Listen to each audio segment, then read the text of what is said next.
au bouton de fièvre, ce petit bobo qui peut causer bien des désagréments. J'ai envie de vous demander, Timothée, qu'est-ce que c'est qu'un bouton de fièvre? Un bouton de fièvre, je glisse un peu ce matin. Bouton de fièvre, herpès labial ou encore feu sauvage, appelez-le comme vous voulez. Au final, il s'agit du bouton qui pousse sur la lèvre et qui fait assez mal, et surtout qui pousse toujours au mauvais moment, que ce soit à la veille de votre mariage ou le jour de votre entretien avec votre patron. C'est pas très grave, mais c'est quand même gênant parce que pas très joli. D'ailleurs, si cette photo... C'est vrai qu'elle est un peu ragoûtante, votre photo, quand même, Ouais. pour un matin. Pour celles et ceux qui seraient incommodés par cette photo, n'hésitez pas à poser votre regard sur la belle chemise que j'ai mise exprès pour vous ce matin. Oui. Bref, revenons à nos moutons. Ou la belle écharpe d'Evelyne aussi, qui me plaît La beaucoup. belle écharpe d'Evelyne. On n'a pas eu le temps de parler dans l'art de recevoir tout à l'heure de la tenue, mais c'est vrai que c'est important la tenue aussi. Tout à fait, oui, oui. On va faire n'importe quoi. Absolument, oui, oui. On s'adapte. Très bien. Alors nous, on va s'adapter à cette photo. Puisqu'on est sur Revenons le à nos bouton de boutons. fièvre. Revenons à nos boutons. Alors, le bouton de fièvre est dû à un virus qui s'appelle herpès simplex virus 1. Ce qu'il faut savoir sur ce virus, c'est qu'une fois qu'on est contaminé, eh bien, on en est porteur à vie. En d'autres termes, on ne pourra jamais l'éradiquer.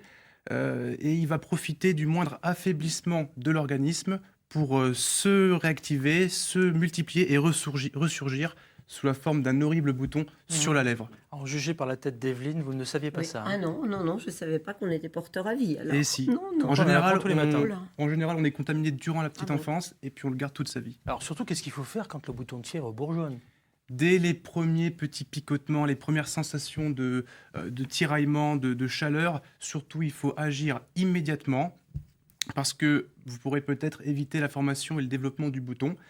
Le traitement, il est médicamenteux, ça se fait avec des médicaments antiviraux qui vont supprimer, qui vont empêcher que le virus se multiplie dans le corps.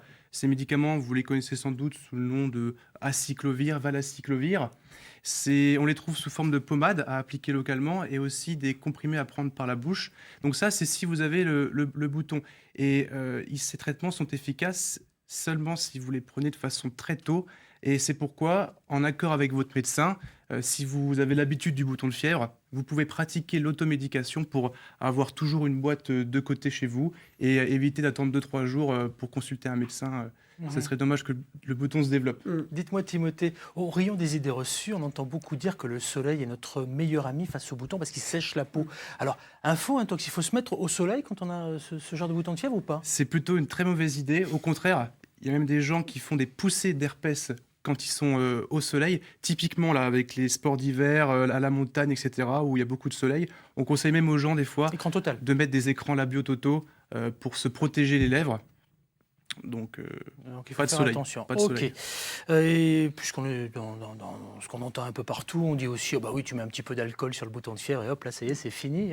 Pas du tout une bonne idée. Pas d'alcool et pas d'eau de toilette pour désinfecter son bouton. Ça va faire qu'empirer les choses, ça va retarder la cicatrisation. Et comme on est au rayon et au chapitre des idées reçues, pareil, il ne faut pas gratouiller la croûte parce que ça Faut pas l'enlever. Faut pas l'enlever, il faut laisser cicatriser les choses. Et il ne faut pas non plus mettre des crèmes un peu magiques sur votre lèvre à base de cortisone ou d'antibiotiques. Je vous rappelle que le bouton de fièvre est dû à un virus et que contre les virus, les antibiotiques sont inefficaces. Oui, il n'y a pas grand-chose à faire, très très bien. Ouais. En revanche, il y a peut-être une liste à établir justement des choses à ne pas faire, ça c'est différent.